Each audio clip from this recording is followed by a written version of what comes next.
Okey kelas, so hari ni kita akan masuk kepada topik 3. So saya akan share screen untuk nota dulu.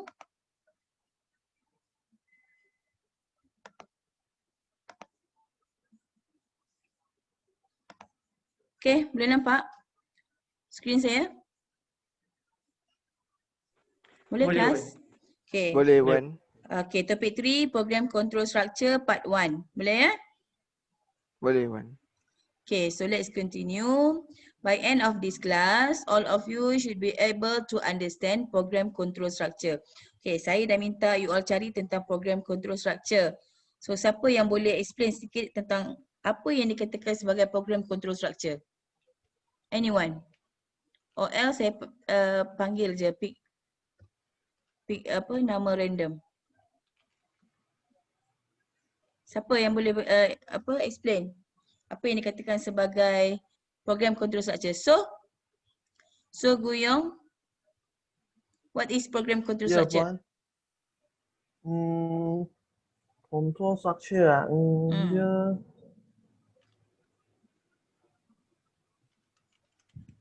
macam mana? Dia diguna dalam itu coding dalam coding yang untuk buat itu instruction punya. Okay. Diguna dalam coding untuk buat instruction. Okay. Variable pun kita guna dalam instruction. So apa yang dikatakan sebagai control structure ni? Dia nak untuk boleh buat pilihan atau ulangan macam tu punya Okay. So instruction. dia buat instruction yang melibatkan selection or repetition. Okay. Actually ada berapa jenis untuk control structure? You all jumpa tak? Darwin? 3, Puan. 3 jenis kan? Apa dia? Sequence. Sequential, selection, repetition. Okay, so ada 3 jenis. Sequential, selection dan juga repetition ataupun looping. Okay, so nanti kita akan tengok setiap satu which is sebenarnya you all dah guna yang sequential. Yang sebelum ni you all buat kod atau cara tu semua tu adalah sequential secara berturutan, berjujukan. Okay, so kita tengok jenis-jenis yang seterusnya. Okay, so untuk yang ini next. Okay, so control structure, what is control structure? Refer to the order of execution of instructions in a program, okay, that can be executed, repeated or skip. So maksudnya dia bergantung, dia adalah order of execution of instruction. Macam mana susunan kepada kita punya pelaksanaan arahan-arahan dalam kod atau cara. Kishan, kenapa Kishan? Kishan, why you raise your hand? Ada apa-apa ke Kishan? Sorry Puan, salah tekan Puan. Oh, salah tekan. Sorry, Okey, ingatkan nak tanya. So if you nak Tadi, tanya tadi, boleh je.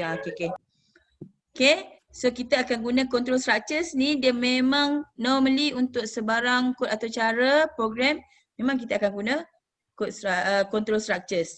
Jaranglah kita bangunkan kod atau cara yang hanya sequentials.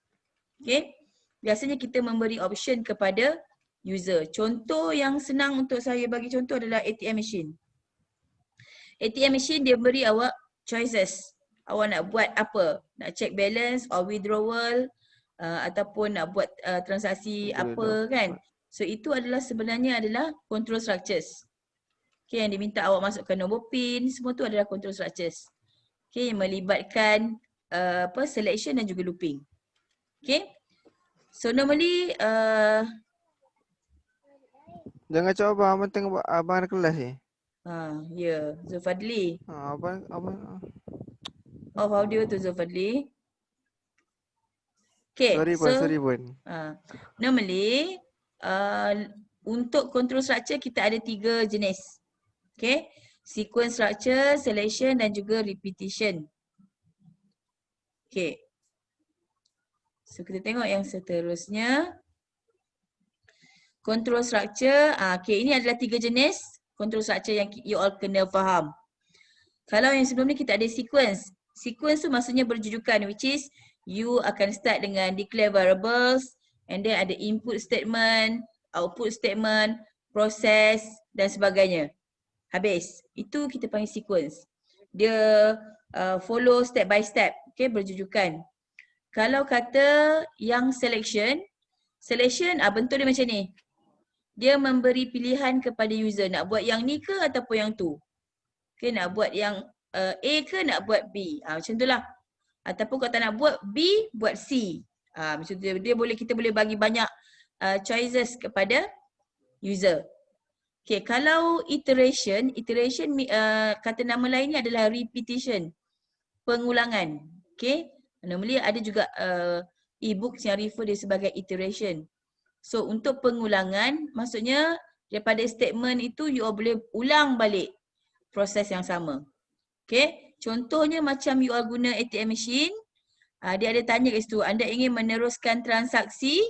Kalau kita masukkan dia, maksudnya kita akan ulang, repeat balik the same step tu. Masukkan, pilih transaksi apa benda dan seterusnya. So itu adalah contoh iteration ataupun pengulangan. Boleh kelas? Faham? Boleh buat. Ya? Okay, sequential. So ini penerangan sedikit tentang sequential. Actually kita dah guna sebelum ni. So saya tak pergi details lah. Kita nak tengok kepada selection yang detailsnya. Okay, selection structure allows the comparison of expressions. Yang ini bila kita ada selection, kita akan bermain dengan expression. Nanti kita akan ada expression ya. Expression ni macam condition lah. Okay, dia membawa maksud condition ataupun syarat yang kita perlu penuhi. Okay. So actually for selection structures, kita ada beberapa jenis. Kalau ikut kat sini, saya ada nyatakan kat sini ada 5 jenis. Okay, 5 cara nak guna selection. Okay. Dan awak nak guna mana satu jenis bergantung kepada problem yang awak nak solve. Bergantung kepada kod program yang awak nak bangunkan. Ada kod atau cara yang hanya if else je pun dah cukup dah. Tapi ada juga setengah program yang dia kena guna nested if statement. Dia depends pada masalah tersebut. Okay, kita nak guna jenis yang mana depends pada masalah. Okay, kita tengok kepada selection structures. If statement. Okay, ini adalah contoh untuk if statement. Dia adalah single selection statement. Okay, yang if statement ni dia hanya buat jika condition itu true saja. Okay, awak tengok yang ini ya. Boleh nampak ke program syntax ni? Dalam kotak first ni. Nampak ke? Boleh. Dia punya syntax dia macam ni. If and then condition. Okay. Condition tu adalah syarat yang kita letakkan. Dan if condition ni true, dia akan buat if clause yang hijau tu. If no, dia akan terminate the program. If no, dia tak ada apa-apa. Okay, contoh atau cara kalau melibatkan if statement ni macam ni lah. Okay, kita ada integer age and then kita in age. Kita minta user masukkan age and then kita buat if statement, select statement. If ni dia adalah reserved word, so kena huruf kecil ya. If and then condition kita mesti letak dekat dalam bracket. Macam ni lah. Age kurang atau sama dengan 12. So kita akan uji. Ini adalah kita panggil sebagai condition. Yang dalam bracket ya. Age kurang atau sama dengan 12. So kita akan uji. Kalau user masukkan 12. So 12 kurang atau sama dengan 12. Dia jadi true or false? True. True kan? So bila true dia akan see out children. Dia akan masuk ke dalam if statement. Boleh faham? Boleh faham ke kelas? Boleh Wan. Okay. Ini adalah tentang, okay, satu lagi saya nak remind. Yang ini tak ada dekat dalam, tak ada cerita dekat dalam slide saya rasa. Saya pernah nampak tak kalau kata awak buat macam ni? Boleh nampak ke? Boleh. Okay, kalau kata saya buat, apa beza kalau saya buat bracket dengan tak buat bracket? Tadi tak buat bracket kan? Now saya buat bracket. Dia ada efek tak sebenarnya? Ada. Kalau saya buat macam ni, now. Saya buat if and then saya buat bracket dengan tak ada bracket. Ada efek ke tak ada? Kalau yang saya buat yang tadi tu betul ke salah juga? Kalau tak ada curly bracket tadi betul ke salah? Agak-agak yang mana satu yang betul ni? Nak kena letak ke tak payah letak? Kena letak Wan. Kena letak pun. Kena Kena letak pun. Kena letak dia punya curly bracket tu. Menunjukkan block if tu. Ya pun. Ya. Okay, dia macam ni. Kalau awak letak tak apa, tak letak pun tak apa. Okay, faham Faham betul-betul saya punya statement. Kalau awak letak pun tak apa, tak letak pun tak apa. Tapi awak kena hati-hati. Kalau awak tak letak, dia akan baca baris pertama tu sahaja sebagai kepunyaan if tu. Baris kedua tu dia tak consider sebagai if statement dah. Faham Faham. Kalau kata if statement awak ni awak ada more than one statement, awak ada see out lagi. See out apa-apalah. Okay. Contohnya kalau macam ni, kalau awak ada dua statement dan dua-dua ni adalah kepunyaan if, maksudnya jika true dia akan cetak kedua-dua ni, awak kena letak curly bracket menandakan blok dia.